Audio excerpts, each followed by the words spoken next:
সকলকে জয় যিশু। আর কিছু ঘন্টা কিছুটা মুহূর্ত বাকি বড়দিন আমাদের প্রত্যেকের জীবনে উপস্থিত হতে। এই বড়দিন বা ক্রিসমাস ডে আমরা অনেকেই পালন করি। কেউ নিজেদের ঘর বাড়িকে বেলুন দিয়ে, লাইট দিয়ে, নানা রকম ভাবে আমরা নিজেদের ঘর বাড়িকে সাজিয়ে তুলি। এই বড়দিনে আমরা অনেকেই কেক কাটি এবং অনেকেই বড়দিনের গানে আমরা নাচ করি। আমরা নানান রকম জায়গায় বেড়াতে যাই, নানান রকম ভাবে আমরা এই ক্রিসমাস ডে কে পালন করি।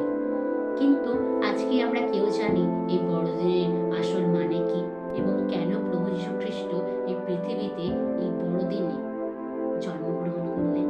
আমরা কি কেউ জানি? আমরা জানি হয়তো সবাই যে প্রভু যীশু খ্রিস্ট 2000 সাল আগে তার জন্মের পর থেকে খ্রিস্টাব্দ গণনা শুরু হয় এবং 2000 সাল আগে প্রভু যীশু খ্রিস্ট এই পৃথিবীতে জন্মগ্রহণ করেন।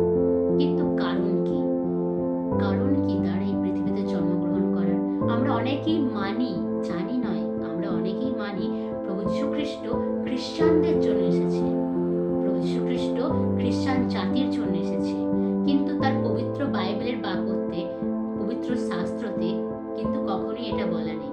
বরং এটা বলা রয়েছে যোহন 3:16-তে, ঈশ্বর মানুষকে এমন প্রেম করলেন যে তার একজাত পুত্রকে বলিদান দিলেন, যাতে যে কেউ তাহাকে বিশ্বাস করে সে বিনষ্ট না হয় কিন্তু অনন্ত জীবন পায়।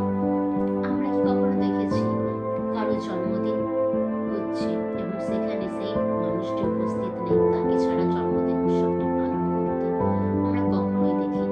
কিন্তু আজ আমরা অনেকে ক্রিসমাস পালন করলেও সেই ক্রিসমাস ডে যেখানে প্রভু যীশু জন্মগ্রহণ করেছে যে দিনটিতে, আমরা তাকে ছাড়া কিভাবে ক্রিসমাস ডে উৎসব পালন করি? আমরা স্যান্টা গিফট দেবে, স্যান্টা দেবে, স্যান্টা দেবে, স্যান্টা নানা রকম জিনিস দেবে, এই বলে আমরা নিজেদেরকে ভোলানোর চেষ্টা করি। আমরা ক্রিসমাস ট্রি তৈরি করি, নানা রকম বেলুন দিয়ে নিজেদের ঘরকে সাজাই, কিন্তু যার জন্মদিন তাকে ছাড়াই আমরা উৎসব পালন করি। কিন্তু আজ ঈশ্বর বাক্যতে যা বলেছেন যে প্রভু যীশু খ্রিস্টকে এই পৃথিবীতে আমাদের জন্য, সবার জন্য পাঠিয়েছেন। প্রভু যীশু খ্রিস্ট কোনো জাতির জন্য নয়, প্রভু যীশু খ্রিস্ট মানব জাতির জন্য এই পৃথিবীতে মনুষ্য রূপ ধারণ করে এসেছিলেন।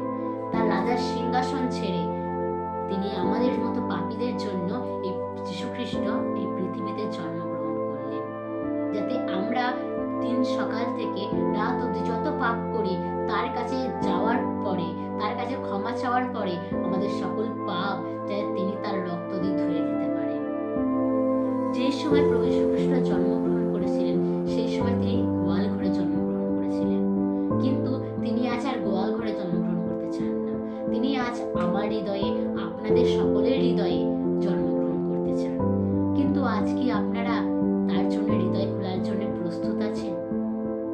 আজ আমরা মানি হয়তো যে ক্রিসমাস ডে খ্রিস্টানদের জন্য, আমরা সবাই পালন করি, কিন্তু আমরা এটা মানি যীশু খ্রিস্ট খ্রিস্টানদের জন্য।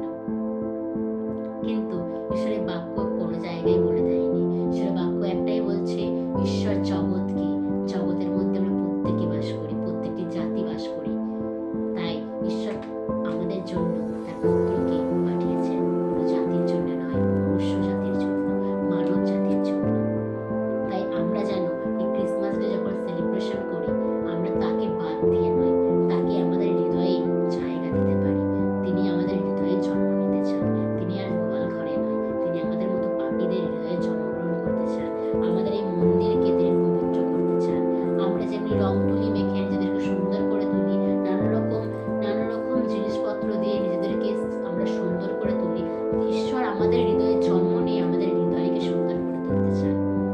আজ এই ক্রিসমাস ডেতে আমরা কে তাকে ছাড়া ক্রিসমাস ডে পালন করতে চাই, আর কে আমরা তাকে নিয়ে, তাকে আমাদের হৃদয়ে জন্ম দিয়ে সেই ক্রিসমাস ডে পালন করতে চাই।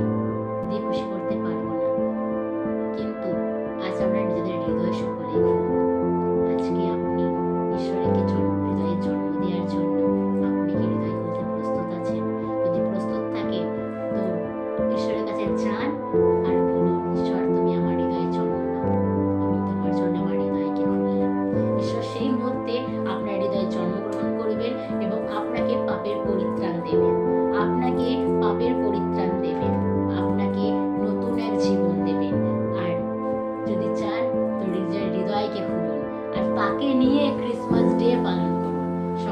জয় যিশু, মেরি ক্রিসমাস।